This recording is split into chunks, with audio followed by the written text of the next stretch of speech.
You might know him from the prank where he threw the money up in the air, and if I'm not mistaken, he said North Korea was the next World Cup site, which was absolutely incredible. Also, you might know him as a hilarious comedian. In fact, he's got a tour coming up called Troublemaker. Check out his website. Ladies and gentlemen, put your hands together for the one, the only, another comedian on our show, Simon Brodkin, everybody! Simon, what's good? All good, man. All good. Yes. Thanks for that lovely introduction. Thank you so Not a problem. In fact, you're wearing a City shirt, and I already threw shade at a Manchester United legend. Are you happy? So happy. Just keep it rolling. Keep it. And that is a good stunt. Whoever did the Wayne Rooney hair. And it's normally that over in an instant, but this just keeps on going and going and going. And it's a great one. It's a long-term one, yeah. I am wearing a City shirt. I'm not wearing the City shirt that I wore. I just tried to put it on actually for the interview, but it didn't quite fit. I think I've had a few half-time pies since then. But when I went on the pitch at Everton at Christian's club and joined them as if, because I'm a character comedian originally. The actual tour is as myself, Simon Brodkin, but there's Jason Bent is the Premier League football character that I play that's been on British TV a lot. And so, as you said, for the Sepp Blatter one, that was Jason Bent, who is everything wrong with the Premier League. He is all the wealth, a little bit of the talent, but he is after the money. He's after the girls. He's after he claimed he's boasted that he's basically got the highest number of arrests, highest number of failed drug tests, highest number of marriages, highest number of kids he's never met of all the Premier League footballers ever. So he was representing North Korea. He was the North Korean ambassador. And he was handing over Sepp the money for the North Korea 2026 bid. And that was where it all came from. And then the one on the pitch at Everton at Goodison Park was because he was saying he thought he'd signed for the club. I mean, City were buying a lot of players at the time and went on. We could use them. Exactly. And go for it. So look, I mean, let's talk about the pranks in a moment. You are wearing a City shirt, and let's start there because we had Dominic Monaghan, actor from Lord of the Rings. He played Merry, big United fan. He is his family, even within his family, there are United fans and City fans. What is your perspective now, talking to a City fan, that rivalry, where is it now for you, especially with all the recent success of Manchester City? So what has happened with City and United? I mean, the whole tables have turned. It is crazy. Okay, my family are from Manchester, just to lay that on the table early doors, because what's happened now is I get asked whether I'm a Glory supporter, and it's just a wonderful irony as I just think back to my youth and think through all the crap that I sat through, only to now be accused of being a Glory supporter. How dare you? I didn't suffer for this. The tables have totally flipped. It's insane. So my dad went to City's, when our first bout of being good, 68, when we won the league in 68. We all remember that, right? I don't even know whether America was formed then, okay? But that was when he was going to the games, and then he kind of let it lapse a little bit. I then studied medicine in Manchester at the university there, and I started getting back into going and got a season ticket and got him going back. We were rubbish then. We were pure rubbish. And always it was United. Anywhere I travelled throughout the country, you got kids wearing these United shirts. Like, what? Anyway, turns out kids just want to see their team win trophies, because now wherever I go in the country, there's kids wearing City fans. A little bit of me doesn't like them. I'm not going to lie. There's a tiny bit going, dude, you would have been wearing a red shirt 15 years ago. This is not a good relationship. But Simon yelling at children, where were you in 68? I wasn't alive. Yeah. So it's crazy. And now, funnily enough, the biggest rivalry is with Liverpool. Basically, that's how it's going at the moment. Right. Well, yeah, you went from noisy neighbor to kind of, now a lot of people are suggesting that City is the bigger club in Manchester. I mean, when you were going to the matches, and obviously as a comedian, it makes it very difficult to go to a lot of the games. But are you getting to enjoy being at this level, rising to this level and slightly above Manchester United? I mean, I pinch myself. We've got the greatest manager in the world. We have some of the greatest superstars in the world. We have some of the richest owners. Like what? Because I've been brought. It's like someone who gets brought up with a low self-esteem. You know, no matter how many times you're told you are great, in your heart of hearts, you're thinking you're useless and worthless. That is my relationship with City. When I watch them, I'm like, what? This isn't City. This isn't what? I still can't get used to us being this monster club. But to be British and say you have a low self-esteem is a little redundant, no? I mean, it kind of comes with it. It goes with it. I think it's part of their national anthem. God, we are not worthy. We are rubbish people. Yeah, I thought about the cliches. I was looking at my teeth on the camera thinking, hey, I've got American teeth here. Hey, I got American teeth. But British low self-esteem. I got a question. You mentioned something which, look, we're both Latino and we're both comedians. Yeah. So we've completely failed our parents. You went to medical school and you're a comedian playing pranks? Dude, what the wrong with you? Let's just the three of us talk about familial disappointment, okay? Often people ask whether I get scared when I do my stunts. If you want to know fear, right, try telling your Jewish mother that you are giving up being a doctor to become, and I quote, an effing clown, okay? Then you will know fear. Yeah, we all have let everyone down, haven't we? Let's be honest. I've been doing professional stand-up for 12 years. I have a show on television, and my mother to this day still tells people I'm looking for work.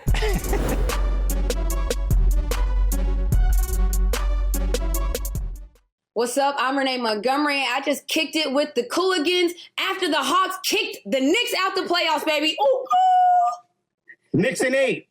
Knicks in 8.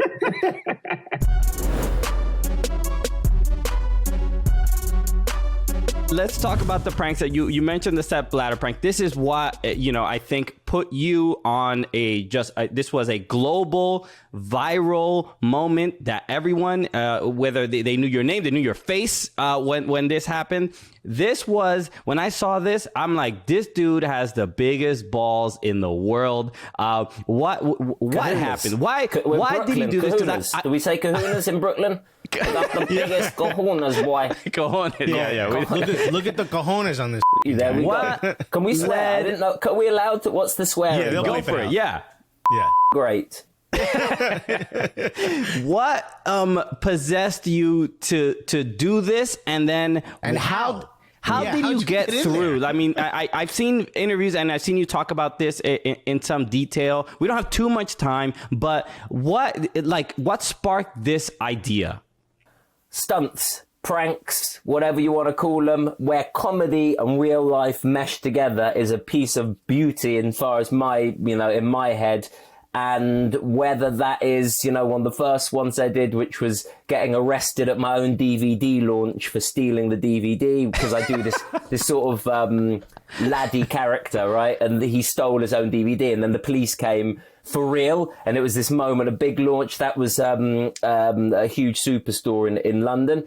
And then is that Lee Nelson? Say it again. Is that the Lee Nelson character? That's the Lee Nelson character who's your sort of South London, you legend, so yay! Right, that's him, right? Happy-go-lucky geezer. And in fact, how you probably imagine all British people are either, oh, hello, I'm sipping tea, or you all right? Yeah! So there we go. And then just the bigger you go, the more fun.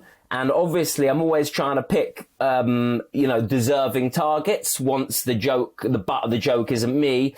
So whether that be Sepp, who is obviously one of the most corrupt people ever to grace the beautiful game, or whether that is, in some ways, I was sort of pranking Manchester City, my own club, for just having too much money and too many players. They didn't even know which players are meant to be there and who they've signed. That was when I went on the Goodison Park. Or it was the England team when I joined them on the plane, when they were boarding the plane to go to the World Cup. That was when England were at rock bottom. And I joined as Jason Bent again, going, listen, I've got my passport. Should we go for it or what? It was Roy Hodgson was in charge. Right, am I on the plane? Am I in the squad or what? My phone broke, mate. So am I playing or what? That was so it's always trying to collide this reality with funny, and obviously Sepp, as I was explaining before, was accepting the bribe from North Korea, which he probably would have, let's be. You can imagine them. It's in Qatar, for hell's sake. It's like 4,000 degrees. Where's the prank, Simon? This is all normal. Exactly. I should have gone even crazier. Like, North Korea is securing it for the next 5 World Cups. But Qatar, man, you know when that feeling you walk on the beach and it's just too hot? And that's the grass in Qatar. They're going to have to play it like midnight or something. It's crazy, man. So money talks, and that was like the embodiment of that. Okay. Worth getting arrested for.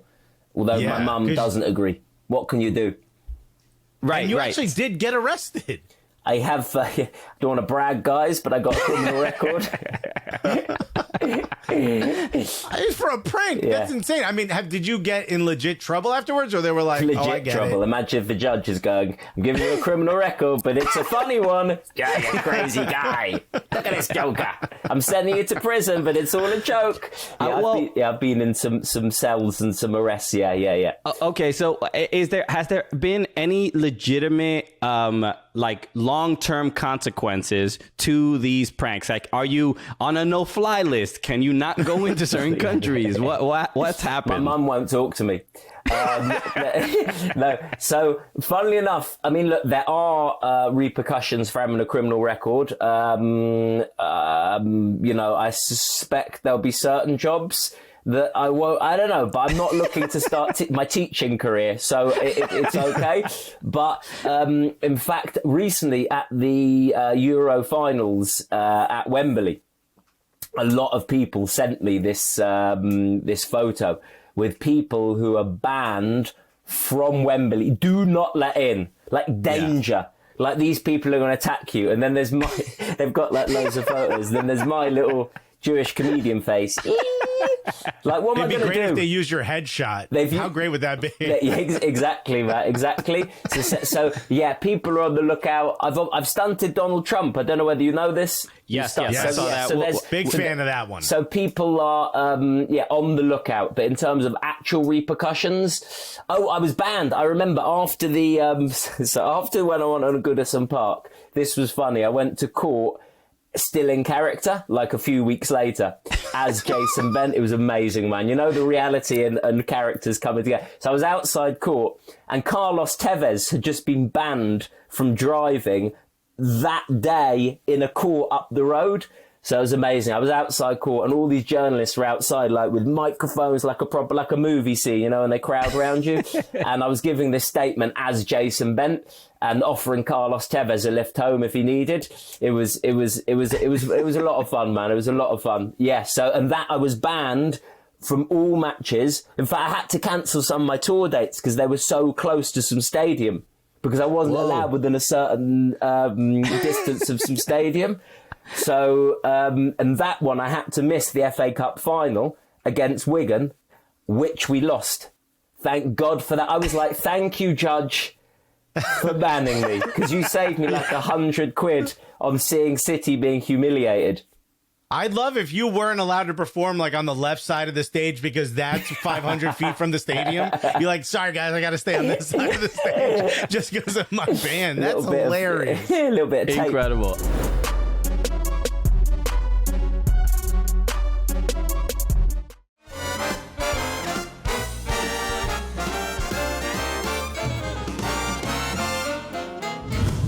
I was talking to a friend of mine. He's like, every woman's got a dick pic on their phone, every woman. And I was like, actually, that's not true. I've been with my wife for 18 years, and I never sent her a dick pic. So, nah, she doesn't have one. He looks at me and goes, nah, she does. He said it like he sent her a dick pic.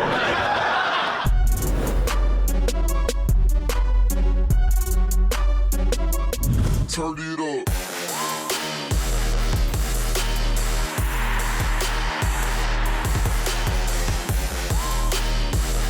Simon, we have to get to some questions from fans. We have our supporters group. They're called the Gully Squad.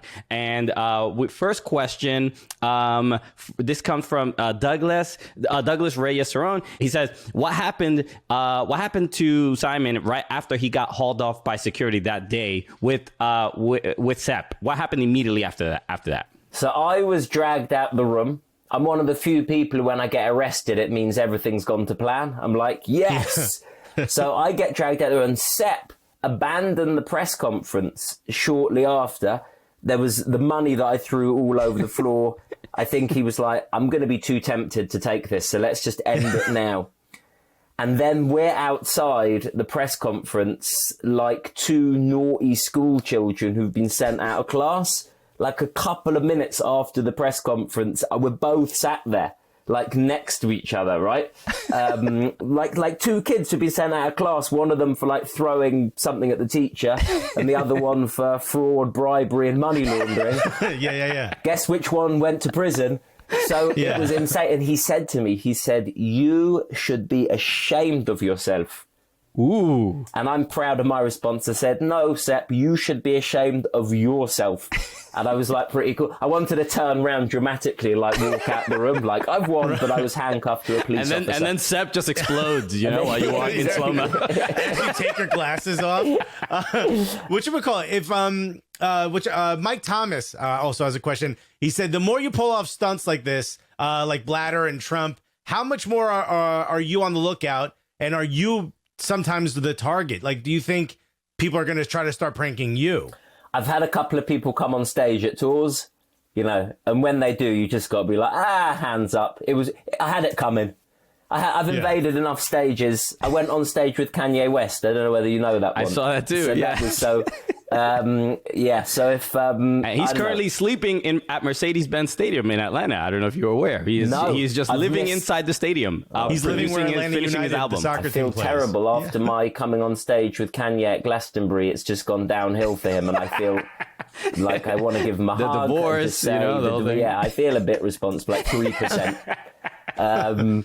So, and then I was taken to a police cell in Zurich in Switzerland after the Sepp thing. It was gorgeous. I mean, I've stayed in worse hotels. Like, the Swiss are so clean, so nice. And the police officer, you always get treated differently everywhere you go. Some really want to rough you up, some really friendly, some find it funny, but once they've released you, and this one, they were so nice. They knock on the door like it's my room. I'm going, you might want to know your little joke is all over the internet.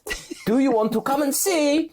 And so they open my police cell, right, and take me to the front desk. So, like, the evening of that stunt after Sepp, I'm at the front desk with all these police officers in handcuffs, and they're showing me the photos of the Sepp and the money from internet sites all around the world. It was like, what? And they were so proud. It's like, he's our prisoner. Yeah. They're taking selfies with you. I do want to give you credit, though. I've been to strip clubs. I've watched rap videos my whole life. I've never seen money rain perfectly down like that. Was it real cool, money? Wasn't it, man? It was real money. That was what annoyed me. Actually, didn't annoy me, but I saw the thing afterwards. The guy throwing fake money. I was like, dude, I got a lot of money out of my bank account, and I changed it at a bureau de change.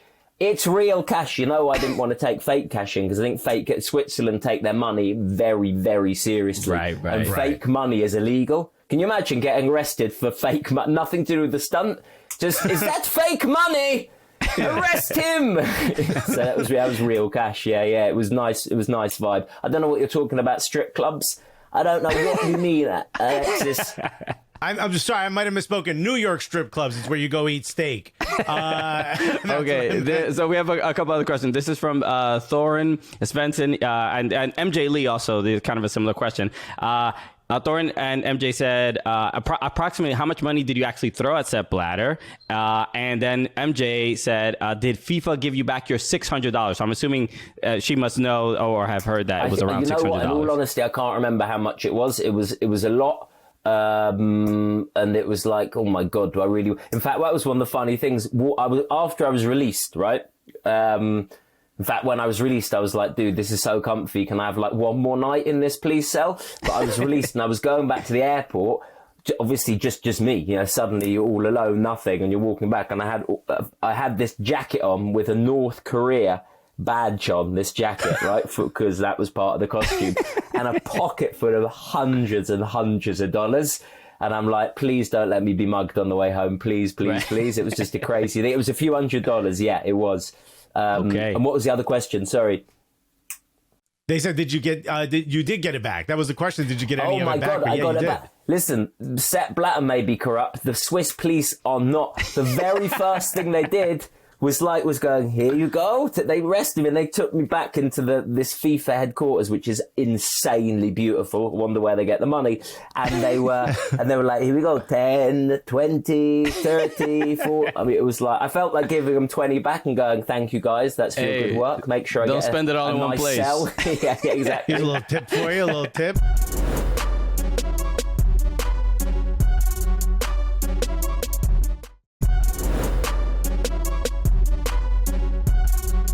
Let's get to our Golazo gift. This is your opportunity to celebrate a goal that we will turn into a gift that will live on the internet forever. Alexis, do you have any kind of scenario for Simon? Yes. Somehow, for some reason, they've said if you score this next goal in your Sunday league, in your pub league, that you will get a media pass to Gianni Infantino's next press conference. Okay. And you already are going. And somehow, some way, you happen to score that goal and you win. So you get your press pass. How are you going to celebrate scoring that goal? It's too much, man. It's too much. I mean, what the shirt's coming. Are we going for it now? Yeah, whatever you like. The shirt's off. The camera's broken. I think I went too far. Okay, sir. We can still hear you. We can still hear you. For those of you listening, he just whipped his shirt and completely lost. Yeah, we got you. We got you. Oh, shit. Well done, sir. There we go. I thought I'd lost you, man. Yeah. No, we got good. you. We got you. Okay. Simon, thank you so much for celebrating your goal with us. Where's my pass? So this is your opportunity. It was hypothetical. We just, is there anything you want to plug, let people know about before we sign off? Huge UK tour. My first huge tour, out of character as myself, proper, straight, brilliant stand-up comedy in theatres across the UK. It's called Troublemaker. Go to simonbrodkin.com. Say it in an American accent because Brodkin sounds better. SimonBrodkin.com. SimonBrodkin.com. There we go, man. All the dates there. Come. Okay. Make sure you follow Simon as well on Instagram and Twitter. He's great there as well, at Simon Brodkin. Simon, absolutely honored. Thank you so much for joining us. You are welcome back on this show anytime you would like to be back Thanks on. Thanks for having me. Great show. And I'm glad I didn't get it pulled off air by putting that golf ball. You owe me that. Yeah, just about. You know, this is why we're here to support each other, the comedy community, all right? All right. So let us end the show the way we normally do, as is tradition. So please, Simon, join in with us. So for Simon Brodkin, my name is Christian Polanco. I'm Alexis Guerrero. And together, what are we? The